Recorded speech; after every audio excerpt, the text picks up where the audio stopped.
तू ही रे माझा मितवा या मालिकेच्या येणाऱ्या भागामध्ये जबरदस्त असा ट्विस्ट येणार आहे. तर प्रेक्षकांनो, इथे आता नम्रताला ईश्वरीचा भयंकर राग आलेला असतो. कारण दुसरा राऊंडसुद्धा अर्णव ईश्वरी हे दोघे जण जिंकलेले असतात. अर्णवला फक्त चिंध्या दिलेल्या असतात आणि त्याच्यामधून त्याला चांगले कपडे शिवायचे असतात. 17 ते 18 मिनिटांमध्ये त्याने छान असा ब्लाऊज आणि इथे आता गाऊन शिवलेला असतो आणि तो सुद्धा कप्प्याकप्प्यांचा खूपच उत्तम असा त्याने ड्रेस डिझाईन केलेला असतो. सगळ्यांनी अखंड कपड्यांमध्ये ड्रेस शिवलेले असतात, तर अर्णवने फक्त इथे चिंध्यांमध्ये सुंदर असा ड्रेस तयार केलेला असतो. त्यामुळे जजेसला त्याचे एफर्ट्स दिसतात आणि दुसरा राऊंडसुद्धा अर्णवच्या नावावरती आता झालेला असतो. म्हणून प्रेक्षकांनो, नम्रताला भयंकर राग आलेला असतो आणि येणाऱ्या भागामध्ये इथे आता नम्रताने ईश्वरी अर्णवला हरवण्यासाठी एक प्लॅन तयार केलेला असतो. वल्लरीच्या सांगण्यावरून नम्रताने ईश्वरीला रूममध्ये कोंडून ठेवलेलं असतं, जेणेकरून अर्णव ईश्वरी हे दोघे जण तो राऊंड हारतील आणि मात्र इथे आता जिंकणार आकाश आणि नम्रता. त्यामुळे प्रेक्षकांनो, ईश्वरीला रूममध्ये कोंडल्यानंतर बाप्पाच्या कृपेने ईश्वरी योग्य वेळेमध्ये बाहेर आलेली असते आणि त्यानंतरसुद्धा अर्णव ईश्वरी हे दोघे जण जिंकलेलेच असतात. पण हे सत्य जेव्हा आकाशला कळतं की ईश्वरीला कोंडून ठेवण्यामागे तिचा हात होता, तेव्हा आकाशने नम्रताच्या थोबाडीत दिलेली असते आणि तू एका मुलीबरोबर, तुझ्या बहिणीबरोबर अशी कशी वागू शकतेस, म्हणून तिला जाब विचारलेला असतो. तर येणाऱ्या भागामध्ये कशा पद्धतीने या गोष्टी पुढे घडत जातात आपण सविस्तरपणे बघूया. तर प्रेक्षकांनो, मशीन आता नीट करून आणलेली असते. त्यानंतर त्याच्या इन्स्पेक्शनसाठी आता 5-10 मिनटं जातात. त्यानंतर अर्णव बॉक्स उघडतो. त्याच्यामध्ये जे कपडे असतात त्या चिंध्या असतात. अर्णव म्हणतो, हे काय आहे, तुम्ही काय माझी मस्करी करताय का? कपडे कुठे आहेत याच्यामध्ये? सगळ्या चिंध्या आहेत. तेव्हा आयोजक म्हणतो, जो सौदामिनी देशमुखला मदत करतोय तो, की जे काही तुम्हाला मिळणार आहे त्याच्यामधून डिझाईन तयार करायचं आहे, डिझायनर ड्रेस तुम्हाला तयार करायचं आहे. मग जे तुमच्या वाट्याला आले ते तुम्ही स्वीकारा. याच्यामध्ये असे चॅलेंजेस असतातच जे तुम्हाला फेस करायचे असतात. तेव्हा जजेस त्याच्यामध्ये काहीच बोलत नाही. ते म्हणतात की माफ करा, याच्यामध्ये आम्हीही तुमची काही मदत नाही करू शकत. जे काही आहे त्याच्यामध्ये तुम्ही काहीतरी तयार करा. अर्णव म्हणतो, ठीक आहे, कशापासून काय तयार करायचं हे मला बरोबर माहिती आहे. त्यामुळे अर्णवने सगळ्या चिंध्या आता एकत्र करून त्या शिवून काढलेल्या असतात आणि त्याचा एक अखंड कापड तयार करून छान असा एक ब्लाऊज शिवलेला असतो आणि त्याचबरोबर छान असा एक स्कर्ट शिवलेला असतो. त्यामुळे तो ड्रेस आता कप्प्याकप्प्यांचा खूपच छान वाटत असतो. सध्या ट्रेंडिंगला त्या पद्धतीचे कपडे आपण बघतोसुद्धा, त्याच्यामध्ये खूप सारे कलर्स असतात. त्यामुळे इथे आता जजेस लोक अर्णवची ती मेहनत बघतात. मग आता 4 नंबर काढले जाणार असतात आणि त्यातला 1 नंबर हा हरणार असतो. तेव्हा सौदामिनी देशमुखची जी टीम असते ना, ती 3 नंबरला असते. 4 नंबरला वेगळे लोक असतात. त्याचबरोबर 2 नंबरला आकाश आणि नम्रता असतात. मग 1 नंबरला कोण असेल? तर 1 नंबरला दुसरं तिसरं कुणी नसून अर्णव आणि ईश्वरीच असतात. त्यामुळे प्रेक्षकांनो, अर्णव आणि ईश्वरी हे दोघे जण जिंकल्यानंतर इथे आता सौदामिनी म्हणते आयोजकाला, काहीही करा पण अर्णव ईश्वरी बाद झाले पाहिजे. तेव्हा इथे ते लोक म्हणतात की काहीतरी गडबड झाले. जजेसने जरी तुम्हाला पहिला नंबर दिला असेल पण तरीसुद्धा तुम्ही डिस्क्वालिफाय होत आहे. तेव्हा ईश्वरी म्हणते, कशामुळे?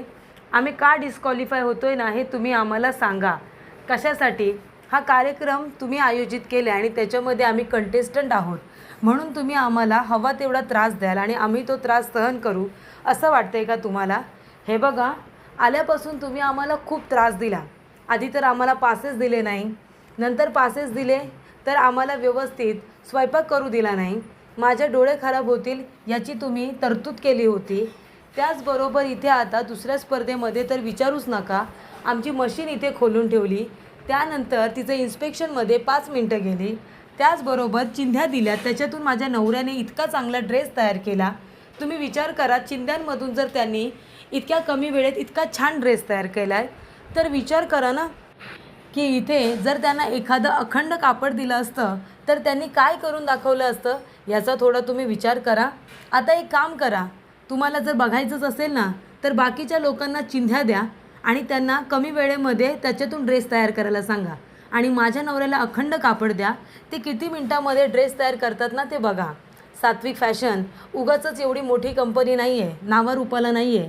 त्याच्या मागे माझ्या नवऱ्याची मेहनत आहे, कळतं आहे का तुम्हाला? त्यामुळे डिस्क्वालिफाय करण्याचं नक्की कारण काय हे तुम्ही मीडियासमोर सांगा. कारण बाहेर आमचे जे फॅन्स आहेत ना त्यांना कळलं पाहिजे की तुम्ही आम्हाला का डिस्क्वालिफाय करताय. आम्ही जिंकतोय म्हणून की सौदामिनीबरोबर तुम्ही हात मिळवणी केली आहे म्हणून. तेव्हा तो म्हणतो, हे काय बोलताय तुम्ही माझ्यावरती आरोप करताय. ईश्वरी म्हणते, नाही, मी कधीच कुणावरती आरोप करत नाही. तर प्रेक्षकांनो, ईश्वरीने या वेळेला सौदामिनी देशमुख आणि आयोजक बनसोडे यांचा एक व्हिडिओ तयार केलेला असतो. त्याच्यामध्ये सौदामिनी देशमुख म्हणते की काहीही झालं ना तरीसुद्धा अर्णव ईश्वरी हा राऊंड जिंकले नाही पाहिजे. काही झालं तरी ते हारले पाहिजे. आणि जर ते हारत नसतील तर तुम्ही आयोजक आहात, तुम्ही त्यांना हरवण्यासाठी भरीस पाडा. तुम्ही स्वतः काहीतरी प्रयत्न करा, पण त्या लोकांना तुम्ही हरवायचंच. काही झालं तरी सात्विक फॅशन जिंकलं नाही पाहिजे, ते डिस्क्वालिफाय झालं पाहिजे असं आता तुम्ही सांगितलं. आणि त्याचा व्हिडिओ इथे आता ईश्वरी जजेसला, बाकीच्या परीक्षकांना, तिथल्या कंटेस्टंटला, सर्व लोकांना दाखवते की बघा, हे आयोजक आहेत ज्यांनी इथे कार्यक्रमाची सुरुवात केली. आणि ते लोक जर इथे फेअर नसतील तर कंटेस्टंटनी कितीही मेहनत केली तरी कसे काय फेअर डिसिजन देणार आहे इथे लोक? सांगा ना. चांगल्या कंटेस्टंटला तुम्ही वाईट म्हणून जर बाहेर काढाल, त्याच्याबरोबर पार्शालिटी कराल, प्रत्येकाला अखंड कापड आणि आम्हाला चिंध्या का? सगळ्यांना समान न्याय का नाही आहे? बरं, आम्हाला एकट्याला चिंध्या, अजून एकाला जर तुम्ही चिंध्या दिल्या असत्या तर त्या व्यक्तीने खरोखर त्याच्यातून एक चांगला ड्रेस तयार केला असता का? आणि जर तुमच्या सगळ्या लोकांचं म्हणणं हो असेल की आम्हीसुद्धा केलं असतं तर प्लीज यांना चिंध्या द्या आणि एखादा ड्रेस तयार करायला सांगा, तो सुद्धा कमी वेळेत. जेवढा माझ्या नवऱ्याने ज्या वेळेत ड्रेस तयार केला ना त्या वेळेत यांनासुद्धा करायला सांगा. त्यामुळे ईश्वरी प्रचंड चिडलेली असते. तिथे आता असलेल्या परीक्षकांना ती आता जाणीव करून देते की आमच्याबरोबर कशा पद्धतीने पार्शालिटी केली जाते, आम्हाला हरवण्यासाठी प्रयत्न केले जात आहेत, चुकीच्या पद्धतीने आम्हाला वागवलं जातं आहे आणि ही गोष्ट चांगली नाही आहे. आम्हाला हरवण्यासाठी हे लोक काय काय प्रयत्न करत आहेत हे तुम्हीच बघा. तेव्हा परीक्षक म्हणतात की हे चुकीचं आहे. आपण इथे सगळ्यांना समान संधी दिलेली आहे, त्यामुळे एकाला एक न्याय आणि दुसऱ्याला दुसऱ्या न्याय हे जमणार नाही. अर्णव आणि ईश्वरी यांची जोडी जिंकलेली आहे कारण त्यांना कमी वेळ मिळाला आणि त्याच्यामध्ये चिंध्या, पण तरीसुद्धा त्यांनी एक परिपूर्ण ड्रेस तयार केला आहे जो मुली सहजरित्या वेअर करू शकतात. उलट असा ड्रेस ट्रेंडिंगलाच येईल ज्याच्यामध्ये खूप सारे कलर्स आहेत आणि आता असे ड्रेस ट्रेंडिंगमध्ये आहेत. तेव्हा इथे अर्णवने जे काही केले ते युनिक आहे, खूप छान आहे आणि त्यामुळे कमी वेळेत ड्रेस घेतला म्हणून तुम्हाला जास्तीचे मार्कसुद्धा आहेत. अशा रीतीने प्रेक्षकांनो, अर्णव आणि ईश्वरी हे दोघेजण आता जिंकलेले असतात आणि आयोजकांना सक्त ताकीद दिलेली असते. तुम्ही जर पुन्हा सौदामिनी देशमुख यांचं ऐकून जर तुम्ही यांच्याबरोबर चुकीचं वागलात तर आम्हीसुद्धा तुम्हाला इथून काढू शकतो असं आता बाकीचे लोक म्हणतात. अशा रीतीने प्रेक्षकांनो, सौदामिनी देशमुखचा अर्णव ईश्वरीला हरवण्याचा जो काही प्लॅन होता तो पूर्णपणे फ्लॉप झालेला असतो. त्यामुळे इथे अर्णव ईश्वरी दुसरा राऊंडसुद्धा जिंकलेले असतात, पण अजून एक राऊंड बाकी असतो. तो राऊंड जर आता अर्णव ईश्वरी जिंकले, कारण तो जास्तीच्या मार्कांचा असतो, त्याच्यामध्ये जास्त मार्क्स मिळणार असतात आणि त्याची जर बेरीज केली तर ज्या व्यक्तीला आता तिसरा राऊंड जिंकला जाईल ना त्याचे मार्क जास्त भेटणार असतात. त्यामुळे तो राऊंड जो व्यक्ती जिंकणार तोच विनर होणार असं ठरलेलं असतं. तेव्हा इथे अर्णव ईश्वरीला आता जिंकायचंच असतं तिसरा राऊंडसुद्धा. सगळे लोक त्यांना बेस्ट विशेस देत असतात, जिंकण्याची प्रार्थना करत असतात. नम्रताला मात्र खूप जास्त राग येतो. आकाशला, बाकीच्या सगळ्यांना आनंद होतो, पण नम्रता म्हणत असते की ईश्वरी अर्णव का जिंकले? हे लोक जर बाजूला गेले ना तर जिंकण्याचा चान्स माझा आणि आकाशचा आहे. कारण जर आकाशचा 2 नंबर येतो आहे तर अर्णव ईश्वरी नसतील तर त्यांचा पहिला नंबर येईल. तेव्हा इथे नम्रता म्हणते की हे दोघेजण कॉम्पिटिशनमध्ये उगाच आहेत, हे दोघेजण आहेत म्हणून जिंकण्याची संधी माझ्या हातातून जाणार आहे. हारता हारता म्हणता हे लोक तर जिंकतात. तेव्हा वल्लरी नम्रताला फोन करते आणि विचारते, काय गं, काय झालं? मी सांगते तसं करतेस ना? ईश्वरीला हरवण्यासाठी प्रयत्न करतेस की नाही? ती म्हणते, आई तुम्ही सांगताय ते मी सगळं करते, पण ईश्वरी आणि अर्णव दोघेजण इतकं मोठं नशीब घेऊन आलेत ना की काहीही केलं तरी ते लोक जिंकतातच. मग मी काय करू? ती म्हणते, अगं कर, काहीतरी कर, पण ते दोघेजण हारले पाहिजे, जिंकले नाही पाहिजे. ते कळलं ना तुला? तू आता एक काम कर, तिसरा राऊंड होणार आहे ना उद्या, उद्या एक काम करायचं, उद्याचा राऊंड कदाचित कपल राऊंड असेल, कारण पहिल्या राऊंडमध्ये एक पार्टनर होता, दुसऱ्या फॅशन राऊंडमध्ये दुसरा पार्टनर होता. आता तिसरा राऊंड असा असणार आहे की त्याच्यामध्ये तिन्ही जणं काम करतील, म्हणजे दोन्ही जणं कपल काम करतील. तेव्हा तू एक काम कर, ईश्वरीला आहे ना रूममध्ये कोंडून ठेव. तेव्हा नम्रता म्हणते, असं कसं कोंडून ठेवू आई, ते बरोबर नाही आहे ना. वल्लरी म्हणते, तुला जिंकायचं आहे की नाही, घरामध्ये तुला तुझी सत्ता प्रस्थापित करायची आहे की नाही. तेव्हा नम्रता म्हणते, हो करायची आहे, पण मी तिला कोंडून कसं ठेवू, ते बरोबर नाही आहे. ती म्हणते, तुला सांगते ते कर ना, तुला जिंकायचं असेल ना तर त्या ईश्वरीला रूममध्ये कोंडून ठेव, म्हणजे तिसरा राऊंड तुम्हीच जिंकाल की नाही बघाच तुम्ही. तेव्हा इथे नम्रता म्हणते, ठीक आहे, जिंकायचं तर मला आहेच. त्यानंतर तिसऱ्या राऊंडला अर्णव, ईश्वरी, नम्रता, आकाश, बाकीचे सगळेजण आता जमलेले असतात, सगळेजण एकत्र असतात. तेव्हा त्यांना वेळ दिलेला असतो की अर्ध्या तासामध्ये तुम्ही सगळेजण तुमची तयारी करून या, अर्ध्या तासात आपला तिसरा राऊंड सुरू होणार आहे. तो असणार आहे कपल राऊंड. त्या कपल राऊंडमध्ये तुम्हाला काही ॲक्टिव्हिटीज दिल्या जातील, त्या तुम्ही दोघांनी मिळून करायच्या. काही तुम्हाला गोष्टी करायला सांगितल्या जातील, ते करायचं. काही प्रश्न विचारले जातील, त्या प्रश्नांची उत्तरं द्यायची. एखादा पदार्थ दोघांनी मिळून बनवायचा. एखादा ड्रेस असा शिवायचा की तो बायकोने घातल्यावरती कशी सुंदर दिसते, तिला तयार करायचं, तिला नटवायचं. ह्या पद्धतीच्या आता दुसरा राऊंड म्हणजे कपल राऊंड असणार आहे, त्याच्यामध्ये ते ॲक्टिव्हिटीज केल्या जाणार असतात. तेव्हा इथे आता नम्रता ईश्वरीला गोड गोड बोलून एका रूममध्ये घेऊन जाते. अर्णवने बोलावले असं सांगते आणि तिथे ईश्वरी गेल्यानंतर नम्रता आता दरवाजा बाहेरून बंद करून घेते. तेव्हा ईश्वरी म्हणते, अर्णव सर कुठे आहेत? दरवाजा उघडायला येते तर दरवाजा बंद झालेला असतो. आणि त्यानंतर प्रेक्षकांनो, इथे आता नम्रता दरवाजा उघडतच नाही, सरळ तिथून निघून जाते. त्यानंतर इथे आता ईश्वरी आतमध्येच अडकून बसलेली असते. देवा, अरे करायचं तर काय करायचं? तिसऱ्या राऊंडला सुरुवात होणार असते. अर्णव ईश्वरीला सगळीकडे शोधत असतो. ईश्वरीचा मोबाईलसुद्धा अर्णवकडेच असतो. फोन तरी कसा करणार? ईश्वरी जोर जोरात ओरडत असते, दरवाजा उघडा, वाचवा, मला वाचवा. पण इथे आता नम्रताने हे सगळं वल्लरीच्या सांगण्यावरून केलेलं असतं, कारण तिला जिंकायचं असतं म्हणून. तेव्हा इथे आता वल्लरी फोन करते आणि नम्रताला विचारते, काय गं, सांगितलेलं काम केलंस का? जाऊन त्या ईश्वरीला लॉक करून ठेवलंस का? तेव्हा नम्रता म्हणते, हो आई, तुम्ही सांगितलं तसं केलं आहे मी, पण इथे सगळेजण पॅनिक झालेत, सगळे इशूला शोधतायत, मी काय करू?